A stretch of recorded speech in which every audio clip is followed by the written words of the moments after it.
കുമാരടേ സുങ്കടാപ്പി നീയാ? സുങ്കടാപ്പിയാ? ക്ലാസ് ഒന്നും ഇല്ലായിരുന്ന ഇത്? ഞായറാഴ്ച ആര് വെച്ചേക്കുന്ന ക്ലാസ്? എന്നാ ഒരു ഗ്ലാസ് ചായ ഇട്. വീട്ടിൽ നിന്ന് ഇറങ്ങുമ്പോ കുടിച്ചിട്ട് ഇറങ്ങിക്കൂടെ മാമ? അല്ലെങ്കിൽ വരുന്ന വഴി എത്ര ചായക്കടയുണ്ട്? തർക്കുറുത്തരം പറയുന്നു. പോയി ചായ ഇടാൻ എനിക്കും. പുഷ്പ തള്ളയുടെ തനി എക്സാക്ട് എക്സ്റേ അല്ലേ? തള്ള ഒന്നുകൂടെ ജനിച്ചതാ എന്റെ സൗര്യം കളയാൻ. ഇവളെ ബസ് സ്റ്റോപ്പിൽ കണ്ടവരുണ്ടത്രേ. അത് ബസ് കയറാൻ നിക്കുന്നത് കോളേജിൽ പോവാനാടാ. കൂടെ ആൺപിള്ളേരും ഉണ്ടത്രേ. എടാ കോളേജ് ആവുമ്പോ ആൺപിള്ളേരും പെൺപിള്ളേരും കാണത്തില്ലേ? അവർക്ക് ബസ് കയറി പോണ്ടേ? സ്ഥിര ഒരുത്തം ഉണ്ടത്രേ. സ്ഥിരവോ? ഈ പരിസരത്തുള്ള ഏതെങ്കിലും പയ്യനായിരിക്കും ഒരുമിച്ച് പോയി വരാനും ഒക്കെ ആയിട്ടെ കോളേജില്. ഇവന് ഞാൻ ഉദ്ദേശിക്കണ മനസ്സിലാവുള്ളൂ. എന്നാലും ഇത് ഏത് പയ്യൻ?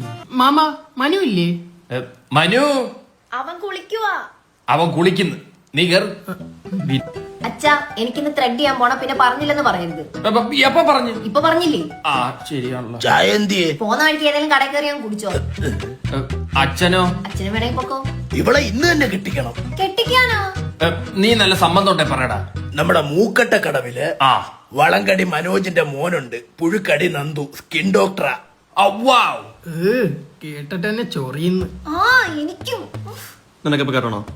വേണ്ട, ഇവര് അതെ, അവക്കിപ്പോ കേട്ടാൻ താല്പര്യമില്ല. മോനെ വലിയ കുടുംബം പുഴുക്കടി. എന്നായിരുന്നു ചൊറി? കുമാര, ഇവിടെ കുടുംബാരി സംസാരിക്കാൻ നമ്മളുണ്ട്. അവന്റെ അടുത്ത് മിണ്ടായിരിക്കാൻ പറയടാ. എഴുന്നേക്കടോ. കുമാര എഴുന്നേക്കടോ. കുമാര അവൻ പറഞ്ഞത് കേട്ടാ? എനിക്കെടോ ഒന്ന്. കുമാരേ താൻ ഇനി വിട്ടിരുന്നാ തന്നെ ഞാൻ അടിക്കും. കുമാരേ എനിറ്റോ അവ അടിക്കും. തന്തയാണ്ട എന്നെ അടിക്കാത്ത ഒരു ദിവസം കൈവരെ പൊങ്ങി. ആണോ? ഞാൻ പോയിട്ട് ചായ ഒക്കെ കുടിച്ചിട്ട് ശരി വരാം. പുഷ്പ.